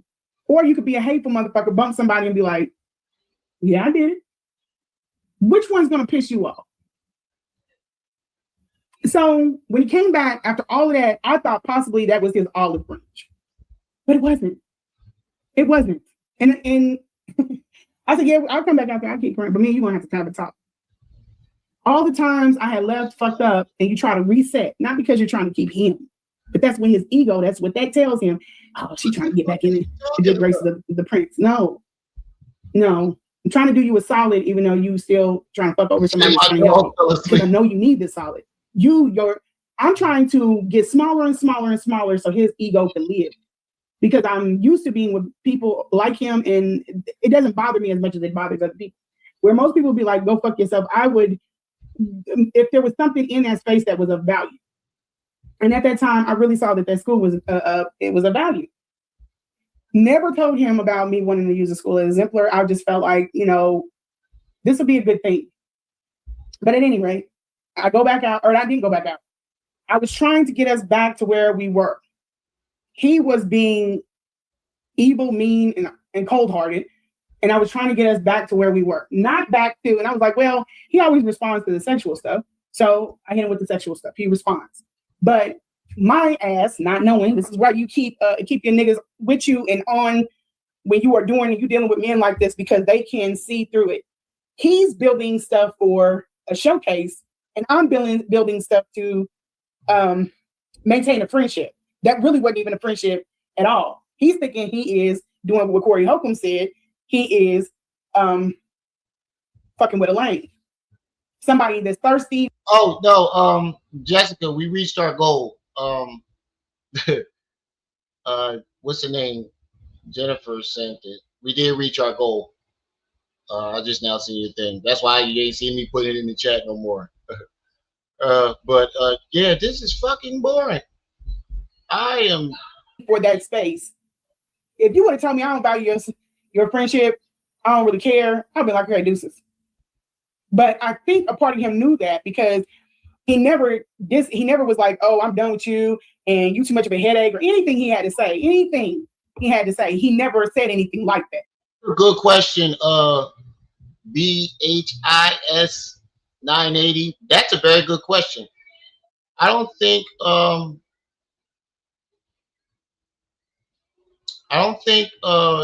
Tasha K knows. I don't think Tasha K gives a fuck. She just wanted to embarrass Umar. I don't really think she cares. Yeah, that's much better. Yeah, I don't want people to think I'm deceiving them about the goal. But appreciate you, Jessica. You've been a very good moderator. Very, very good. He stuck to the games because the games gave him a play out. And my ass, my slow green ass, I see it. is sitting up there going into the space trying to maintain what I thought was valuable. This has taught me a lot about when people do grimy shit, you got to go even grimier, because you don't know why they're reasoning for you. Lady, nothing is more grimier than going on the internet scorned, playing with a nigga manhood. You said you stuck fingers in his booty and he tried to stick his fingers in yours. You playing with that nigga manhood. Nothing is more grimy than that. Knowing how he feels about the ABC community, and then you said he told you that your jaw. Now I believe that. I ain't gonna lie, I do believe that part. People don't make shit up like that. I ain't gonna lie. I think he did say that. In my opinion, I think he did say that shit. That's kind of weird to make up. If she did make that up, that's very weird. I think she did say that shit. I think Umar did. That's one of the parts of the story that I think he did. That's something that you just don't make up on the fly. It's one thing to say I put my finger in your butt and you play with my butt, but to come up with your jaw ain't as strong as a man's jaw, you can't make up shit like that on the fly. Yeah, she definitely insinuated that he was messing with them trans gentlemen. Damn, I wonder how cooking with Frank would feel right now, because he was going hard. How many times more will she say the same stuff? I don't know. This the last fucking time I'm finna listen to it. I think that you hurt somebody. Let me put it like this: you might think you hurt somebody, and they don't give a fuck about that. They care about right. It's too funny to let go. I think that's what she said. So then you start to see, I'm sitting up here trying to talk to him, get him back into his space, whatever. Not to keep anything like that. And he's presenting stuff and setting stuff up for an expose. Oh yeah, because we were in the hotel room. You ain't talked back and said anything, but you like hotel room, ooh, 3 times in head. I'm like, well, maybe he's thinking sex will reset. So I'm playing along. Wait, what? Back it up. What the fuck did you just say? he's presenting stuff and setting stuff up for an expose. Oh yeah, you know, because we were in the hotel room. You ain't talked back and said anything, but you like hotel room. Ooh, 3 times head. I'm like, well, maybe he's thinking sex will reset.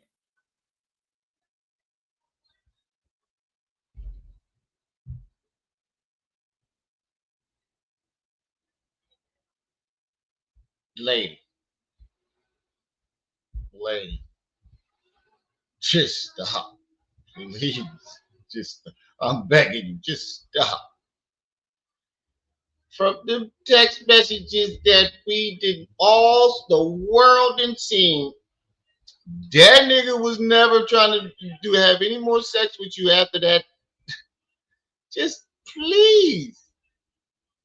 Oh my God.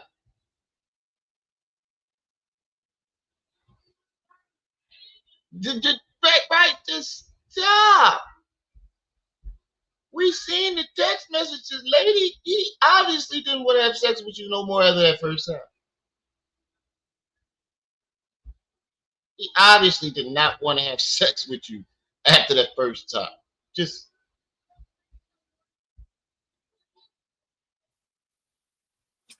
so I'm playing along. I'm like, oh, you playing? You don't want you doing this, you doing that. Games. This is a 51-year-old man. Games. I would have been done if it was like that. Maybe you would have been blocked, done. Same way I came out. That's the way the shit would have played out. Like I'm not. There's no way that I'm gonna sit up here and be trying to gather shit or get you to keep talking, so that I can have me a nice good chunk of screen. And we've been through this before, and there was nothing wrong. All because he gets so many text messages. There was nothing wrong. He started the accusing. He was doing the accusing me of taking things. And a friend of mine was like, "No, he was trying to set you up that you took something major, like pin that you stole something major." Wait, now he was trying to set you up to pin you stealing something major? What? Is that what she just said? Now he's trying to see that. Huh? Now he was trying to set you up and say you was trying to pin something on you stealing something major.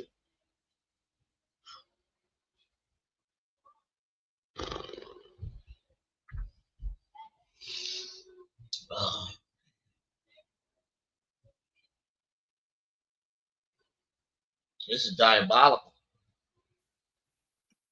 And I was like, I don't know if he would do that. Looking back, fuck yes, he would have. I don't know what would be in that house that's of value, but it could be anything. Car keys, strap, well, I wouldn't have been able to get on a plane with that. But you know what I'm saying? Just anything he could have pinned on me, he was working an angle. The best place, before we had that meeting and everybody sat down. So he was working an angle to set you up and pin something on you now. I do remember you saying that he was trying to make it look like if something happened to his mom, he was going to pin it all on you or have you take the fall for it. I do remember you saying that on an interview with me. So that's not the first time you said that. But now you're just saying he just trying to set you up to pin just whatever on you. I don't know what fuck ever.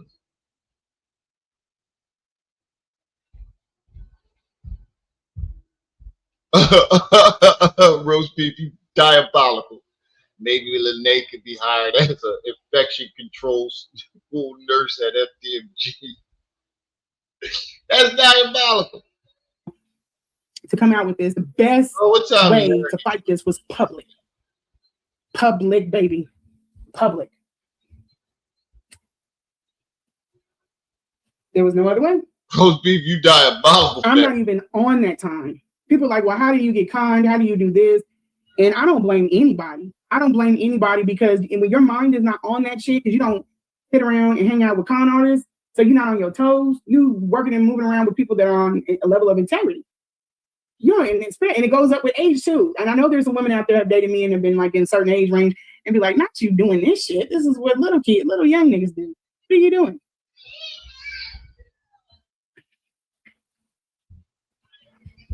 So going on. You ever hear that drop? Oh, brother. Look, you ever I forgot what it was, Looney Tunes. Oh, brother, get him off the stage.